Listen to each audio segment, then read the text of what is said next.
శ్రీ మాత్రే నమః. అందరికీ నమస్కారం అండి. మకర రాశి వారికి జూలై 18వ తేదీ రోజువారీ రాశి ఫలితాల ప్రకారం ఖచ్చితంగా జరగబోయేది రాశి వారు కనుక ఇప్పుడే కనుక మన ఛానల్ని కొత్తగా చూస్తున్నట్లయితే దయచేసి మన ఛానల్ని సబ్స్క్రైబ్ చేసుకొని ఈ వీడియో మీకు నచ్చినట్లయితే లైక్ చేసి ఓం శ్రీ మాత్రే నమః అని కామెంట్ చేయడం మాత్రం మర్చిపోకండి. ఈ రోజు ఈ రాశి వారికి చాలా విశేషమైనటువంటి రోజు అండి. ఈ రోజు పాటించవలసినటువంటి ఒక చిన్న పూజ పరిహారం గురించి చెప్తానండి. తప్పకుండా ఈ వీడియోని ఎక్కడ కూడా స్కిప్ చేయకుండా చివరి వరకు చూడండి. శ్రీ సమ్మక్క సారక్క జ్యోతిష్యాలయం గురువు గారు విజయరాజు గారండి. ముఖం చూసి లేదా చేయి చూసి ఫోన్ కలదారని జాతకం చెప్పబడును. గురుగారి ఫోన్ నెంబర్ వచ్చేసి 9100263308 అండి. ప్రేమ సమస్యలు, వ్యాపార సమస్యలు, రాజకీయ సమస్యలు, అత్తగొడల సమస్యలు, హస్తగతాలు, అప్పుల బాధలు ఇలా ఏ సమస్యలకైనా ఈ గురువు గారు చాలా చక్కటి పరిష్కారాలు చెప్తారండి. గుప్త నిధులు, చెడు ప్రయోగాలు కూడా చేయబడును. స్త్రీ పురుష వశీకరణ కూడా చేయబడును. ఎక్కడున్నా సరే ఈ గురువు గారిని ఫోన్ కాల్ ద్వారా సంప్రదించవచ్చు. అన్ని విషయాలు మనకు ఫోన్లోనే 100% ఖచ్చితంగా క్లారిటీగా చెప్తారండి. చాలా నమ్మకదగ్గమైన గురువు గారండి. చెప్పినట్టుగా జరుగుతుంది. మీకు నమ్మకం ఉంటేనే ఈ గురువు గారిని సంప్రదించి చూడండి. మీరు అనుకున్న విషయాలన్నిటికీ ఫలితాలు అనేవి లభిస్తాయండి. మీరు ఎందుకు భద్రశత్రువులుగా మారి విడిపోయేటటువంటి డెసిషన్ తీసుకోవడానికి కారణం ఏమిటి అనే అంశాలపై పూర్తి వివరణ తెలుసుకునే అవకాశం అయితే చూద్దాం. చెప్పాలంటే మీరు ఎవరినైనా ప్రేమిస్తే లేదా ఒక బంధాన్ని నమ్మితే మీ సర్వస్వాన్ని కూడా తారపోసే విధంగా మీరు అభిమానాన్ని పెంచుకుంటారు. పైకి మీరు ఎంత గంభీరంగా కనిపించినా లోపల మాత్రం పంతాల కోసం పోకుండా చాలా చక్కగా అందరినీ ఆప్యాయతతో పలకరిస్తారండి. అలాగే మీలో ఉన్నటువంటి గొప్ప గుణం ఏమిటి అంటే కనుక ఎదుటి వారికి వారు మిమ్మల్ని అర్థం చేసుకోకపోయినా ప్రవర్తించినా సరే వారిని మీరు అర్థం చేసుకుని సర్దుకుపోతూ ప్రవర్తిస్తూ ఉంటారండి. అయితే అసమర్థతగా ఒక బాధ మీకు మీ మనసులో ఎప్పుడూ కూడా ఒక వెలితిగా కనిపిస్తూ ఉంటుంది. అంటే నేను ఎదుటి వ్యక్తుల్ని ఇంతగా బాగా నమ్ముతున్నాను, వారిపై అభిమానాన్ని ఎక్కువగా చూపిస్తున్నాను, కానీ వారు మాత్రం నన్ను ఎందుకు అపార్థం చేసుకుంటున్నారు, నన్ను ఎందుకు ప్రేమించటం లేదు అనే అంశంపై మీ మనసులో ఎప్పుడూ ఒక బాధ అనేది కలిగి ఉంటుంది. అది మీ యొక్క అమాయకత్వమనే చెప్పుకోవాలి. ఎందుకంటే మీకులాగా అందరూ మంచి వాళ్ళే ఉంటారని అనుకుంటూ వారి చేతుల్లో మీరు గతంలో ఎన్నిసార్లు మోసపోయినప్పటికీ కూడా అన్నీ మర్చిపోయి మీరు అందరినీ నమ్ముతూ ఉంటారు మన వాళ్ళే అని చెప్పేసి. ఎవరినైనా సరే గుడ్డిగా నమ్మేస్తూ ఉంటారు. ఆ నమ్మకమే ఇప్పుడు మీ పాలిట శాపంలాగా మారింది. మీరు ఎవరికైతే ప్రాణం ఇచ్చారో వారే మీ ప్రాణాన్ని తీసేంత పని చేయబోతున్నారు. ముఖ్యంగా ఈ బంధం ఒక రోజులో దూరం కావడం లేదు. గత కొన్ని నెలలుగా, కొన్ని సంవత్సరాలుగా ఆ పొరపాట్లు, ఆ క్షణం మీకు కొన్ని వస్తూనే ఉన్నాయండి. తరచు మీరు గమనిస్తూ ఉన్నప్పటికీ కూడా ఆ బంధాన్ని మీరు దూరం చేసుకోవడం ఇష్టం లేక తరచు మీరే సర్దుకుంటూ వెళ్తున్నారు.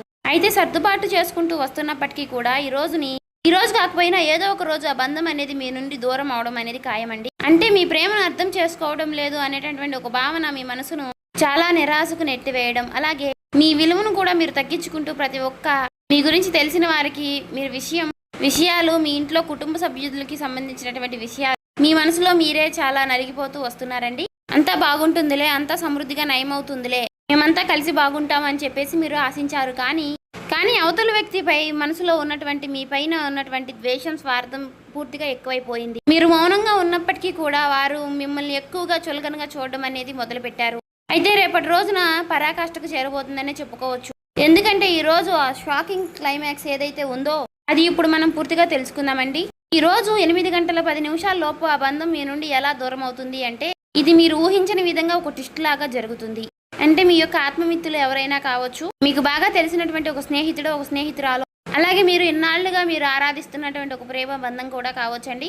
ఈ రోజున 8 గంటల తర్వాత మీరు ఒక నిజాన్ని అయితే తెలుసుకుంటారు. ఆ వ్యక్తి ఇన్ని రోజులుగా మిమ్మల్ని వాడుకుంటున్నారని, కేవలం లేదా మీ వెనకాల గోతులు తవ్వుతున్నారని కొన్ని సాక్ష్యాలతో సహా మీకు పూర్తిగా అర్థమవుతుంది. భిన్నంగా చెప్పాలి అంటే ఒక ఫోన్ కాల్ కానీ లేదా ఒక వ్యక్తి ద్వారా మీకు తెలిసేటటువంటి ఒక విషయం వలన ఆ మాటల యుద్ధం అనేది మీకు అలా జరుగుతూ ఉంటుంది. ఆ వాదన మీకు ఇంకా ఎలా ఎక్కువైపోతుంది అంటే ఇకపై మీ ముఖం నాకు చూపించవద్దు అనే స్థాయికి వెళుతుంది. ఇలా మీరు ఒకరికొకరు అనుకుంటూ పూర్తిగా ఆ బంధానికి స్వస్తి పలికేలాగా ఉంటుంది. మరి 8 గంటల 15 నిమిషాల తర్వాత మీ జీవితంలో ఇది ఒక చేదు జ్ఞాపకం లాగా కూడా మిగిలవచ్చు. ఎందుకంటే మీరు ఇన్ని రోజులు కూడా చాలా భరిస్తూ వచ్చారు. ఈ రోజు కాకపోతే ఏదో ఒక రోజు వారిలో మార్పు వస్తుంది అనే విషయంలో మీరు బలంగా నమ్మారండి. కానీ మీ కృషిని మీరు ఇన్నాళ్లుగా చాలా ఓర్పుగా గ్రహించారండి. కానీ వారు మాత్రం మీకు వారి వైపు నుంచి ఎటువంటి విలువ ఇవ్వడం లేదండి. ప్రతి విషయంలోనూ కూడా వారు మిమ్మల్ని ఏదో ఒక విధంగా కిందకి లాగాలనే చూస్తున్నారు. కానీ మీరు మాత్రం తట్టుకోలేకపోయారు. అయితే దీనికి కారణం కూడా లేకపోలేదండి.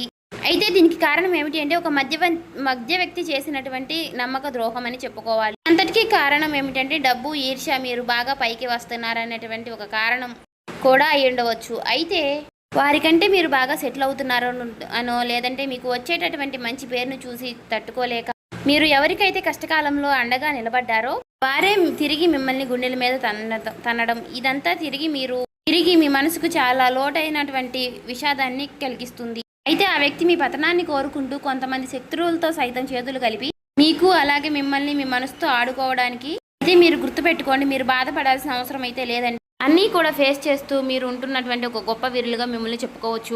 చిన్నప్పటి నుంచి కూడా ఎన్నో బరువు బాధ్యతలు మీరు మోసారు. కష్టం విలువ కూడా మీకు బాగా తెలుసండి.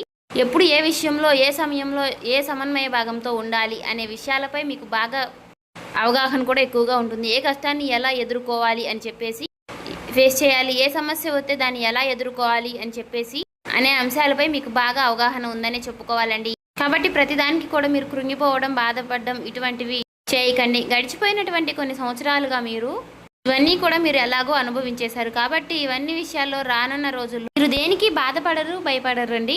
మీకు అత్యంత ప్రేమకరమైనటువంటి బంధాలు చాలా మీ చుట్టూ ఉన్నప్పటికీ కూడా వారిలో ఎక్కువ ప్రేమకరమైనటువంటి బంధాలు ఎవరు అని చెప్పేసి వారిలో మీరు తెలుసుకోలేకపోతున్నారండి. గుడ్డిగా కొంతమంది వ్యక్తుల్ని నమ్మి వారి నిజమైన ప్రేమ లేదా అని తెలుసుకోలేక వారితో మీరు అందరూ నా వాళ్ళే అని చెప్పేసి ఎక్కువగా వారిపై మీరు ప్రేమ అనుభూతులు కురిపిస్తూ ఉన్నారు. వారి మీద ఒక నమ్మకాన్ని కలిగి ఉంటున్నారు. కానీ ఈ రోజున మీరు వారి వలన కొన్ని ఎదురు దెబ్బలు తినే అవకాశాలు అయితే కనిపిస్తున్నాయండి. వారి వలన కొన్ని సమస్యలు ఫేస్ చేయాల్సినటువంటి అవకాశాలు అయితే కనిపిస్తున్నాయండి. కాబట్టి ఇకనైనా మీరు గుర్తుంచుకోండి, మానసికంగా మీరు చాలా స్ట్రాంగ్గా ఉండండి. ఒంటరితనాన్ని ఎక్కువగా ఇప్పటి వరకు చాలా అనుభవించారు. కానీ అయినప్పటికీ కూడా ఒక మాటలో చెప్పాలంటే ఒంటరితనమే చాలా గొప్పతనం అండి. ఎందుకంటే ఒంటరిగా ఉంటేనే ఏ బాధలు ఏ సమస్యలు కూడా మనల్ని ఏమీ చేయలేవు. కానీ ఆ బాధలు కలిగించేటటువంటి కొన్ని లాభ నష్టాలు కూడా ఈ రోజున కనిపిస్తున్నాయండి. కానీ కొంతమంది వ్యక్తుల్లో మనసులో విషాన్ని పెట్టుకుని పైకి మాత్రం ప్రేమ వలకపోస్తూ మాట్లాడుతూ ఉంటారు. ఇటువంటి వారితో మీకు ఉన్నటువంటి ప్రేమానుబంధాలు తెగతింపులైతేనే మంచిది. కాబట్టి ఇది పెద్దగా మీకు నష్టమైతే కానే కాదండి, ఉపకారమే ఆ భగవంతుడు మీకు చేయబోతున్నాడు.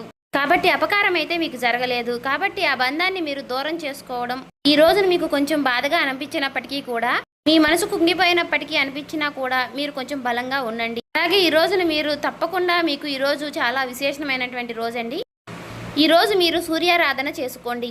ఈ రోజు సూర్యారాధనకి చాలా విశేషమైనటువంటి రోజండి. కాబట్టి ఈ రోజు ఆదిత్య మంత్రాన్ని పఠించండి. అలాగే ఓం సూర్యాయ నమః, ఆదిత్యాయ నమః అని సూర్య భగవానుడికి సంబంధించినటువంటి నామాలని పఠించండి. దగ్గరలో ఉన్నటువంటి స్వామివారికి సంబంధించినటువంటి ఏ రూపమైనా పర్వాలేదండి. లో ఉన్నటువంటి ఆలయాన్ని ఈరోజు సందర్శించండి. ఈ రోజున మనసులో మీరు సూర్యారాధన చేసుకోవడానికి అంటే ఆ సూర్యుడికి సంబంధించినటువంటి ఆలయములు లేకపోయినా సరే నారాయణుడు అంటే శ్రీమన్నారాయణ వాసుదేవుడు యొక్క ఆలయాల్ని మీరు దర్శించండి. అలాగే ఈ రోజున ఓం నమో భగవతే వాసుదేవాయ అనే మంత్రాన్ని అనేటటువంటి నామాన్ని కూడా ఈ రోజున మీరు ఎన్నిసార్లు వీలైతే అన్నిసార్లు పఠించండి. అలా పఠించడం వల్ల మీ మనసు చాలా ప్రశాంతంగా ఉంటుంది. ఇక ఈ రోజున మీరు ఎవరితో కూడా గొడవలు పెట్టుకోకండి, ఒంటరిగా ఉండండి, పాత విషయాల్ని అసలు తలుచుకోకండి. మీకు నచ్చినటువంటి ఏదైనా ప్రదేశానికి వెళ్ళడం, అక్కడ కాస్త మనసుని మీ ప్రశాంతంగా ఉంచుకోవడం, మీ మనసుని మీ దాటిలో ఉంచుకుంటేనే మీరు ఏవైనా సరే సాధించాలి అనుకుంటే తప్పకుండా సాధిస్తారండి. ఎందుకంటే మనసు ఒక చోట మనిషి ఒక చోట అన్నట్లుగా మనం చేస్తే మాత్రం మనం ఎప్పుడూ కూడా పైకి రాలేమండి. ఇంకా పడుతున్నటువంటి కష్టాలు ఇంకా ఎన్నో పడాల్సి వస్తుంది. కాబట్టి ఆ విషయంలో మీరు కొన్ని జాగ్రత్తలు అయితే తీసుకోనండి. అలాగే గురు ఆలయానికి వెళ్ళండి. గురు ఆలయానికి వెళ్ళి దర్శనం చేసుకోవడం వల్ల మీకున్నటువంటి కొన్ని తలనొప్పులు, కొన్ని సమస్యలు, చిన్న పడుతున్నటువంటి సమస్యలన్నీ కూడా తొలగిపోతాయండి. అలాగే రేపటి రోజున మీరు వీలైనన్నిసార్లు ఓం నమ శివాయ అనే మంత్రాన్ని కూడా మనసులో జపిస్తూ ఉండండి. మీకు సాయంత్రం సమయంలో సంధ్యావేళలో లక్ష్మీదేవికి ఉప్పుదీపం పెట్టడం వల్ల కూడా మీకు ఉన్నటువంటి కొన్ని సమస్యలు తొలగిపోతాయి. డబ్బులో ఉన్నటువంటి సమస్యలన్నీ తొలగిపోతాయి. లక్ష్మీదేవి యొక్క రాక అనేది జరుగుతుంది. మేము ఎన్ని పనులు చేసినా సరే, ఎంత కష్టపడినా సరే మాకు చేతిలో చిల్లి గవ్వ కూడా మిగలడం లేదండి అనే వారికి ఈ ఉప్పు పరిహారం అనేది చాలా బాగా పనికి వస్తుంది. అలాగే మీరు గుమ్మం బయట వైపు కుడివైపున ఎద్దు పటం ఉన్నటువంటి ఒక ఫోటో ఫ్రేమ్ని మీరు గుమ్మం బయట కుడివైపున పెట్టుకుంటే మాత్రం లక్ష్మీదేవి యొక్క రాక అంటే మనకి ఎద్దుని గోమాతని అని పోలుస్తారు కాబట్టి మీకు లక్ష్మీదేవి యొక్క రాక అనేది జరుగుతుంది. ఇంట్లో ఉన్నటువంటి నెగిటివిటీ అంతా పోతుంది, పాజిటివిటీ పాస్ అవుతుంది. సో చూశారు కదండి, ఈ వీడియో నచ్చినట్లయితే ఓం శ్రీ మాత్రే నమః అని కామెంట్ చేసి ఇంకా మన ఛానల్ని సబ్స్క్రైబ్ చేసుకొని వాళ్ళు ఉంటే దయచేసి సబ్స్క్రైబ్ చేసుకుని మాకు సపోర్ట్ చేయడం మాత్రం మర్చిపోకండి. అలాగే మీరు ఈరోజు చేయవలసిన పూజా విధానము, పాటించవలసిన పరిహారాలు, అనుకూల సమస్యలు, అననుకూల సమస్యలు ఏ విధంగా రాబోతున్నాయి, ఏ విధంగా మనం నడుచుకోవాలి అనే విషయాలపై మీకు పూర్తిగా అవగాహన వస్తే మాత్రం ఖచ్చితంగా గమనించండి. మేము ఇదైతే కల్పితంగా చెప్పింది అయితే కాదండి. మీ రాశి ఫలితాల ప్రకారం మీకు సంబంధించినటువంటి కొన్ని పరిహారాల గురించి అయితే కూడా చెప్పాం కదండి. మీరు ఖచ్చితంగా వాటిని కనుక పాటిస్తే మాత్రం మీకు ఉన్నటువంటి సమస్యలు కూడా తొలగిపోయే అవకాశాలు అయితే కనిపిస్తున్నాయండి. ఒకే మొత్తంలో మనకి పెద్ద ఆస్తులు వచ్చి పడాలి, పెద్ద డబ్బు ధనాలు వచ్చి పడాలి అనుకుంటే మాత్రం అవ్వదండి. ఏదైనా సరే మనం కష్టపడే కొద్దిగా మనకు చేతికి వచ్చే అవకాశాలు కనిపిస్తాయి. కాబట్టి మనం తక్కువ కష్టపడి ఎక్కువ సంపాదన రావాలి, ఎక్కువ మనం ధనవంతులు అయిపోవాలి అనుకుంటే మాత్రం కుదరదండి. ఈ రోజులు బట్టి ఎవరితో ఎలా ఉండాలి అనే ఒక విషయం కూడా మీరు బాగా గుర్తుపెట్టుకోండి. అందరూ మన వాళ్ళని నమ్మేసి మాత్రం అందరికీ చెప్పకండి.